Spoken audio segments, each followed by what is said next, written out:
Dito po ba sa budget na tinatalakay natin, kasama na po itong CCTV and body-worn cameras?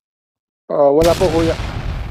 Wala pa hong sinama sa budget kahit Chair, ang tanong ko lamang po is, dito po sa insidente na may nakatakas na PDL and doon po sa other alleged sa illegal activities inside Bucor, maganda po na ma-address ito kung mayroon talaga silang enough number of CCTVs and body-worn cameras. Mr. Chair, ang tanong ko lang po, dito po ba sa budget na tinatalakay natin, kasama na po itong CCTV and body-worn cameras? we have 100 million for CCTV, Mr. Chairman. Ang request kasi. 100 million po para sa CCTV meron po. Yes, Mr. Chair. I think enough na po yon. Pero Mr. Chair, how about body-worn cameras po? Wala po kuya. Wala pa hong sinama sa budget kahit may request po. Actually, ang request po ng Bucor na budget is 36 billion. 32 billion. Ang binigay po ng DBM ay 7 billion lang po. Yes, Mr. Chair. Naitanong ko lamang po ito kasi napakahalaga po nito eh. Hindi lamang po ang mapoproteksyonin nito ay yung PDLs, but of course pati po yung mga personnel ng Bucor. Kaya talaga napakahalaga po nito. Kung matutulungan po kami ng Kongresong maglagay po ng ganitong item, ay talaga pong tatanawin namin ng malaking utang na loob. Sapagkat kahit gusto ho namin magkaroon yan, ay hindi ho binibigay sa amin ng DBM. Thank you, Mr. Chair. Mr. Chair, dito po sa agency performance, alam po natin na ito ay may tuturing na hindi kasalanan ng DOJ. Ito po yan sa low conviction rate sa illegal drug cases. And considering po na more or less 20% lang ang nakukonvict sa illegal drug cases, malaking may kukonsider po natin na burden ito ng DOJ. Bakit po? Thousands po ang kaso na isinasampa sa korte. And 80% dito nadidismiss. Na dapat sana po yung oras, yung trabaho ng mga prosecutors, ng mga judges, ay nakapokus na lang do sa may mga quality ng mga kaso. So, ang concern po dito, Mr. Chair, pwede po bang malaman natin from the Honorable Secretary, ito po ay hindi nila kasalanan talaga. Ito po ay problema dito sa lower sa baba. Ano po kaya ang nakikita natin para ma-address ito? Dahil hindi lamang, parang pinapahirapan po natin yung mga prosecutors at saka yung mga judges na hindi naman dapat mangyari. Second, libo-libong Pilipino po yung nasasacrifice dito. Alam po natin na ang isang kaso, hindi naman ito nadidismiss after 1 month, 2 months, 3 months. Some of these cases, bago ma-dismiss, inaabot ng 1 year, 2 years. Alam po natin lahat na more or less 90% siguro dito, mga ordinaryong Pilipino na kahit bailable yung kaso, wala naman talagang pera, walang kakayahang kumuha ng abogado. So, in this issue, hindi lang Mr. Chair ang nasasacrifice yung individuals na biktima nitong maling trabaho.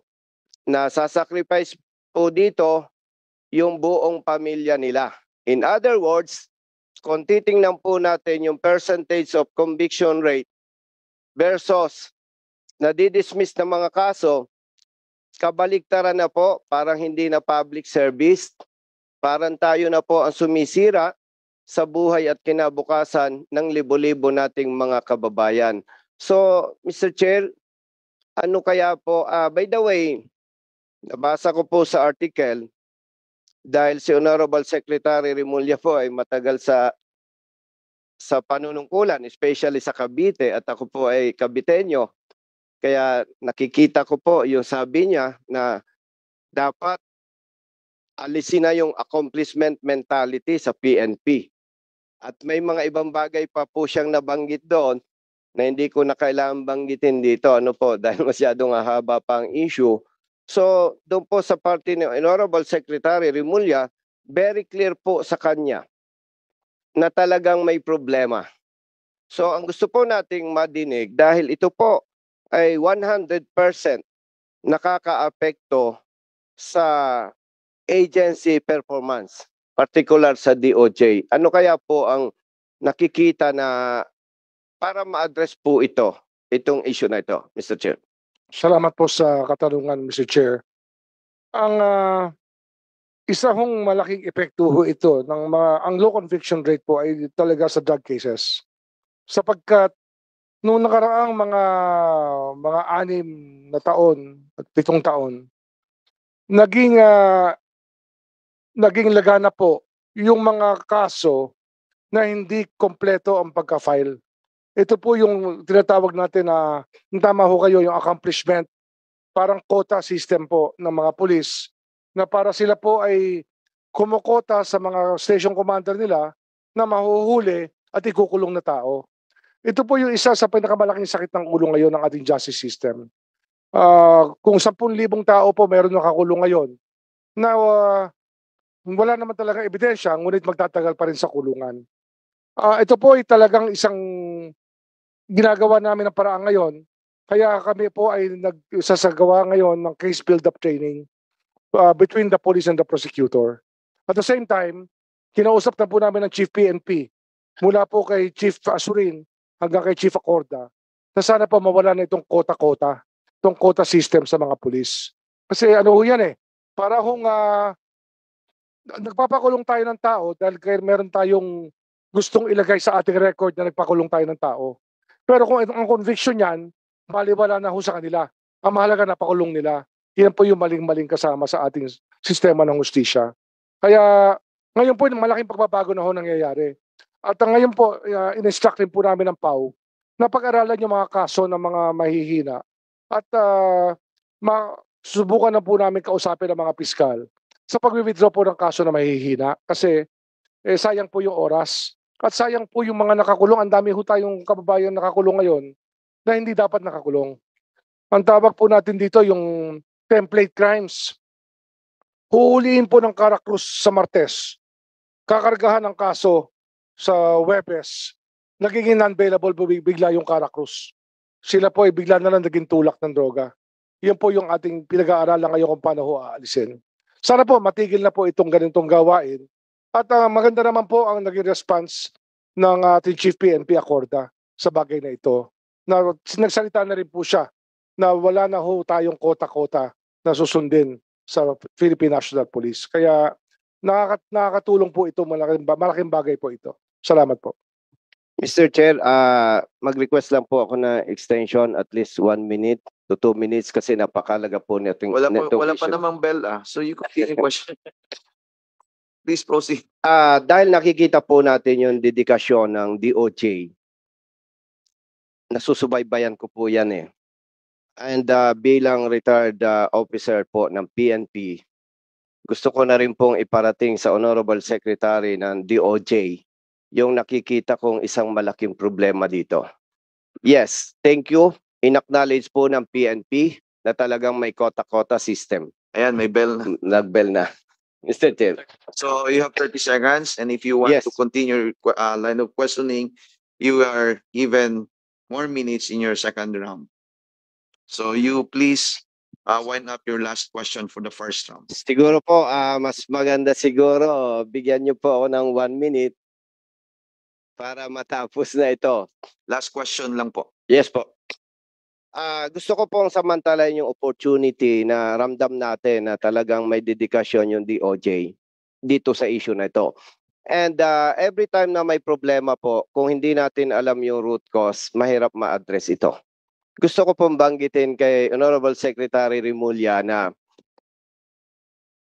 though in-acknowledge po ng PNP yung kota-kota and accordingly, may instruction na po ang Chief PNP, even the DILG, na tigilan na yung kota-kota. Pero gusto ko po samantalahin na nasa posisyon si DOJ Secretary na ako po ay 100% naniniwala ako dito na habang hindi nababago ng PNP yung parameters doon sa tinatawag na best police officers, best police units. Ano po yon? Para po mas madali nating maintindihan, ang best officers and best units sa PNP ay itinuturing nila na ganito. Kapag ikaw, for the 1-year period, ay malaking accomplishment mo sa illegal drugs, sa iba't ibang kaso, murder, rape, and everything, ang dami mong accomplishment, you will be considered as best unit. Pagka maliit ang accomplishment mo, hindi ka ma-consider as best unit. Kindly shoot your last question, please. Yes, sir. So, ang nangyayari po, pataasan ng accomplishments. Kaya po nangyayari ito na katulad po ng Tagaytay City, isa yan sa peaceful area. Hindi po magbe-best unit yan. Sino ang best unit? Yung madaming accomplishment, yung mataas yung crime rate. So baliktad na po. Dapat sana, Honorable Secretary Remulla, sir, ang maging best units, yung peaceful yung area niya. Hindi yung area na napakataas ng crime rates. Okay, please Kung hindi respond. po ma-address yan, naniniwala po ako kung hindi babaguhin yung parameters na yan dahil kaugalian po ng mga uniform personnel, pagalingan, pasikatan, ang nasasacrifice po, maliliit nating mga kababayan. Again, Honorable Secretary Remulla, sir, hanggat hindi na bago yung parameters ng PNP, yung kota-kota system po, hindi ma-address talaga yan. Thank you, Mr. Chair. Sang-ayon po ako sa sinabi niyo. Salamat po, Mr. Chair.